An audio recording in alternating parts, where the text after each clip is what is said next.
Fellow citizens, I want to call on all Sierra Leoneans to celebrate the ties that bind us as a nation and not the angers that blind us. We convened a national convention that agreed to constitute a permanent commission for peace and national cohesion that will identify and address all triggers of conflict in our nation. Over and over again, I've asked every Sierra Leonean to contribute to building inclusive and resilient national institutions, to consolidate our democracy, and to build a peaceful Sierra Leone. The Sierra Leone Association of Journalists has acknowledged that they practice journalism freely, and we are working with them to repeal obnoxious laws and further enhance professional development in journalism. Civil society organizations speak up freely and hold government accountable, and we are grateful that they are playing their part as citizens. Organized labor organizations, professional organizations, religious bodies, paramount chiefs, community stakeholders, the private sector, all continue to contribute positively to our peaceful coexistence as a nation. The international community in Sierra Leone continues to engage with government and Sierra Leoneans in general in fostering peace and supporting development. In this holy month of Ramadan, Sierra Leoneans, irrespective of ethnicity and political party, buy and sell in the same markets, live peacefully on the same communities, and break fast and worship Allah subhanahu wa ta'ala together and in peace. Presently, Sierra Leone is contending with COVID-19 that has already killed over 200,000 people worldwide, including Sierra Leoneans at home and abroad. We will remember them and their families. We will also continue praying for our compatriots and their families who are currently battling with this highly infectious and deadly disease. I thank and urge all my fellow Sierra Leoneans to continue complying with all hygiene and public health directives as we work hand in hand to rid this country of the coronavirus. I also call for solidarity and cooperation from all well-meaning Sierra Leoneans across this great nation to join us in informing and mobilizing our communities to prevent, curtail, and protect against COVID-19. It is at times like this, in our country's greatest need, in our country's greatest hour of need, that we should all voluntarily stand up for our shared values, our common destiny, and the only place we call home. When Ebola ravaged our nation, I did not wait for an invitation or a telephone call to lead my party's social mobilization fight against Ebola. I traveled to every part of this country that was accessible to me and delivered a message that was in consonance with the government's strategy and objective in fighting Ebola. That is what serving the national interest is, not waiting to be begged pleasantly to serve your country and putting your country's interest always above all else.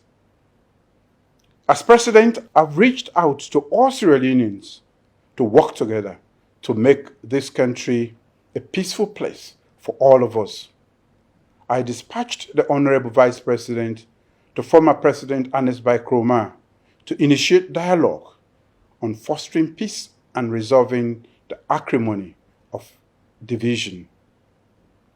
I follow that with a personal invitation of the entire leadership of All People's Congress Party to State House, including the former President, Dr. Ernest Bai Koroma. to discuss the way forward for peaceful and unified Sierra Leone. In the post-meeting Memorandum of Understanding, we resolved on working urgently on building a united and cohesive Sierra Leone, free of patronage, threats, hate, virulent partisanship, and corruption. But within those 2 years, there has been an unrelenting barrage of attacks against the state officials, public and private persons, and properties. This harkens back to a public threat issued by the losing presidential candidate that the All People's Congress Party will make the country ungovernable. One would therefore expect that the leadership of the All People's Congress will, like the leadership of other political parties in Sierra Leone, would have publicly and staunchly condemned as well as dissociated the party from any person or groups of persons who incite hate, associate with, and support violence, or participate in violence against the state. They have not. Instead, the leadership has made public statements that have heightened tensions. Evidence emerging from investigations have named known local leaders and members of the APC as being responsible for inciting, planning, financing, mobilizing, and in some cases actively participating in violent terrorist attacks against the people of this country. The silence of the national APC leadership on the activities, participation of their membership and executive members in these acts of terrorist violence, senseless loss of lives, injuries, and wanton destruction of public and personal property is truly disconcerting. And let us be very clear, citizens. The actions of these persons are not peaceful political expressions, as one expects in a democracy. Their actions are carefully planned, coordinated, well orchestrated and executed acts of violent terrorism targeting the state officials, public buildings, and private persons and property. Like tourists elsewhere, they even record their acts with telephone cameras, run self-valorizing commentaries on their acts of extreme violence and killing, and share those synchronously in WhatsApp forums. For each of the attacks at Longsa, Feridugu, Tombo, and the prisons breakout at the Pademba Road Correctional Center, known agents and associates of the All People's Congress Party have publicly predicted the precise date, target, and nature of the attacks. There is an obvious pattern. These attacks are therefore premeditated, orchestrated, and executed with a clear objective to make the state ungovernable. Persons who have been arrested are not being held because of their political beliefs or their professional work as journalists. Beating a journalist to death, persistently inciting people to violence against the state, and unauthorized carrying of loaded firearms, burning down homes and vehicles of chiefs, burning down hospitals and community health centers, burning down police stations, destroying telecommunications installations, burning down large parts of prisons, violently killing persons with machetes and iron bars are all criminal offenses. What each and all of them have done are not peaceful political expressions. They are either being held on criminal charges or being investigated for criminal violence and terrorism-related offenses. Incitement to extreme criminal violence, arson, murder, and attempted murder, other felonious acts targeting the state, state officials, public officials, private citizens, and public and private persons are not peaceful political actions meant to foster peace in Sierra Leone. The right to free speech is guaranteed in our democracy and in our constitution. But no democracy guarantees a right to speech that incites criminal violence, foments hate and divisiveness, causes public disorder, and threatens the security and stability of the state.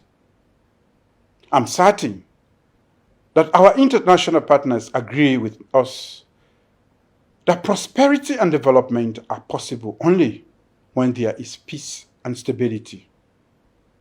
Countries that have prospered have always ensured first that peace and security are maintained.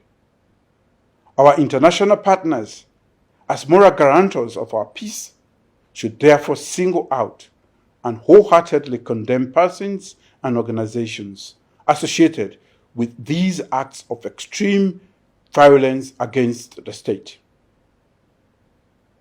In peaceful democracies, citizens strive for the common good, peacefully cohabit with other citizens, and advocate for and protect their rights through peaceful norms and practices. Our enforcement agencies and the justice sector will ensure that every citizen's right to due process is respected and justice is dispensed speedily and without hindrance, fear, or favor. The rule of law is supreme. No citizen, absolutely no citizen, is above the law. My government has been closely following events of the last few weeks. The security sector has closely analyzed the prime movers, financiers, causes, nature, and patterns of violent acts. Our responses are therefore well informed. As Commander-in-Chief, I have ordered the intelligence and security forces to use all available resources and take all necessary measures within the laws of this country to deal promptly and decisively and robustly with all acts of violence against the state. Anybody who incites, plans, supports, undertakes, or is involved in any manner of violence in this country will be dealt with harshly. We will use all instruments of state power and resources permissible under the laws of this country to deal firmly and decisively with these violent terrorist attacks against the state of Sierra Leone. I've also ordered urgent reforms within the security forces.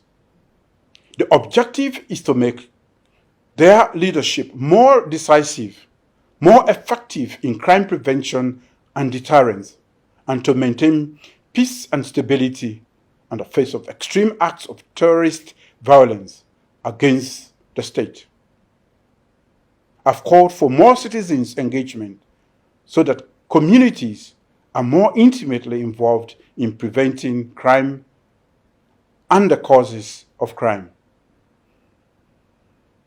I want to personally encourage civil society organizations to expand their scope of work to capture these dynamics in their daily work with communities. I've also ordered urgent reforms within the correctional system to provide for safe and secure custody in line with international best practices, while developing a reintegration component focused on skills training and entrepreneurship. I am aware that the courts are closed because of COVID-19, but given the prevailing circumstances, I will appeal to the Chief Justice to consider appropriate measures to adjudicate the cases that emerge from this widespread insecurity. Equally, given the destruction to Pademba Road Correctional Center and the burning down of police stations in parts of the country, in addition to overcrowding in the correctional centers and the police cells, there is a need to think about decentralizing court hearings. In conclusion, let me restate, any act of violence will be dealt within the broad spectrum of the law. Citizens have an obligation to obey law and order. Those who think that by fomenting trouble and inciting violence in this country, they can derail and distract government from fighting corruption, attracting investors, and meeting its promise to deliver development to this nation, know now that you will lose this fight. My government will hit hard, and it will continue to hit even harder until this fight is won. Because this is a fight for the unity, stability, development, and the future of the only place we all call home. It is a fight that we must fight, and it is a fight that we must win. I thank you, and God bless Sierra Leone.